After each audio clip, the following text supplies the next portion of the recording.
Usually, before I go shaking my tits for the press, I like to go see how the professionals do it.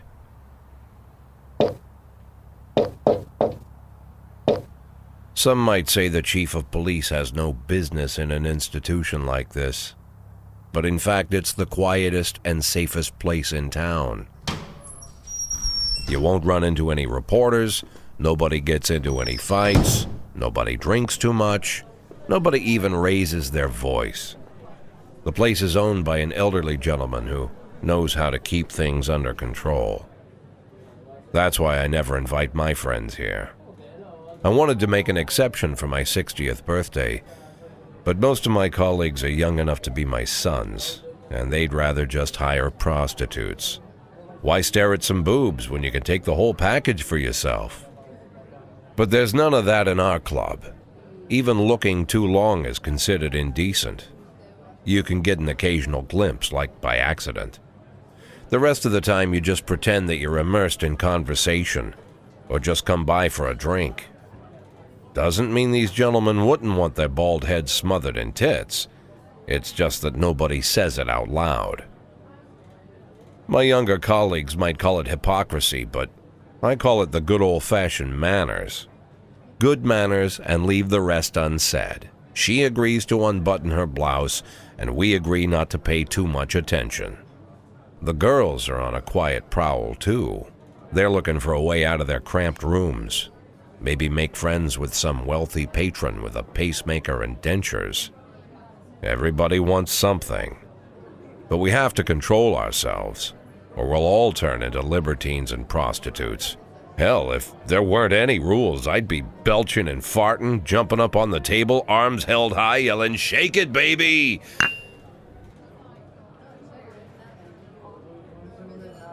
No idea how I got so barbaric.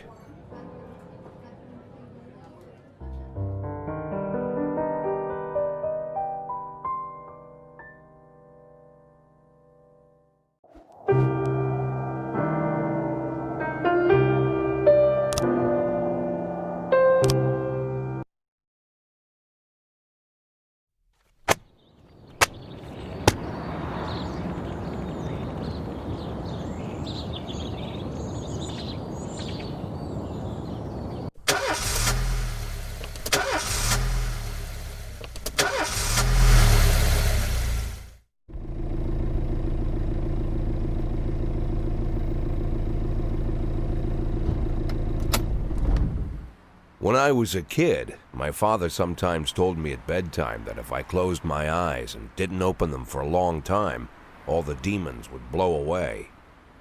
Yesterday I turned 60, but I still take his advice. Not because I'm sentimental or want to keep the memory of my father alive. I just can't think of a better solution. To get away from all the demons that haunt Freeburg, I'd need to wear a blindfold 24/7.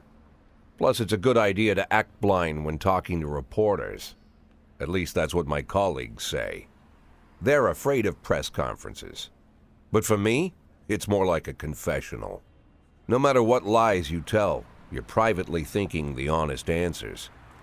It helps me remember who I am. The fact that I'll be reading all about it in the papers tomorrow is a small price to pay. Call it penance for the preacher.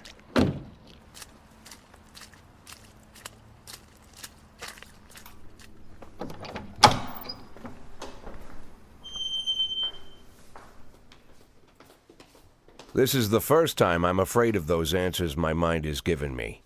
Not because I'm mad I'm losing my job. Though it's true, I'm mad as hell. Not because I subconsciously blame everyone else. Though I damn sure do blame them. And don't even ask me what my next move is. I can't imagine. But even that doesn't scare me. The worst thing is, I know I'm gonna have to do something. And I'll be damned if I know how far I'll go. I may have a lot of vices, but predictability isn't one of them.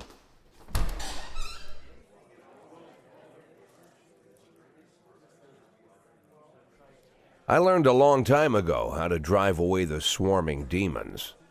But what do you do when they're trying to rip your soul from your skin? Shutting my eyes tight as I can. The best solution remains the same: play blind. I just hope the reporters think I was blinded by the camera flash.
How's the back today, Mr. Boyd? Same as usual. How did the press conference go? You can read about it in the newspapers tomorrow. Don't let anyone in.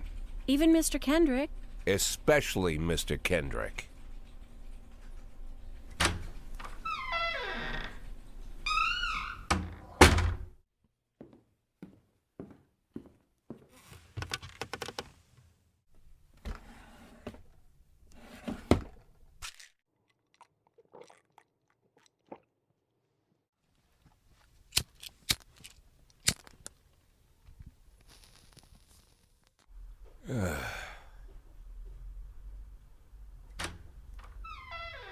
As soon as I heard the door creak, I knew what face I'd see. When I tell Emma not to let anyone in, there's only one man it could be. Rude, arrogant, no warning. That's Mayor Rogers in a nutshell. White summer shoes, white socks, white shorts, white polo shirt, and the white smile of a hungry shark. Mayor Rogers enters every room like he owns the place. Even the floorboards under his feet sound like they're creaking an apology. He never shied away from the odd corruption scheme. It's like the devil walks behind him. In the movies, the villains controlling the city play golf with the judges. Rogers plays tennis with them instead. That's about the only difference. Jack, I was hoping to catch you after the press conference. You ran away so quick. There's no smoking at City Hall. No reason for me to hang around. Well, this morning I signed a ban on smoking in all public buildings. Soon you won't be able to smoke here either. Soon enough I won't be here at all. That's what I wanted to talk to you about. The people of this city like you, Jack. The police chief of all people. Don't betray that, Jack. Don't get wrapped up in any schemes.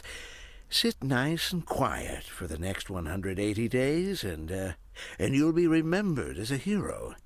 That's the only thing that you still have left. be the hero. Then how am I supposed to scrape together a retirement fund?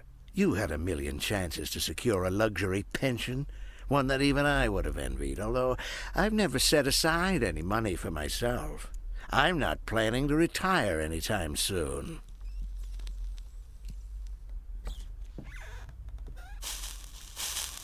"180 days of quiet, Jack. That's all I need. I don't have any problems with you, and you won't have any problems with me. I have a new assistant, Troy Starr. If you have something to tell me, call him. But try not to bother him. He's a busy man." I'll do my best. "And quit smoking up the office. One of my friends will be using it soon."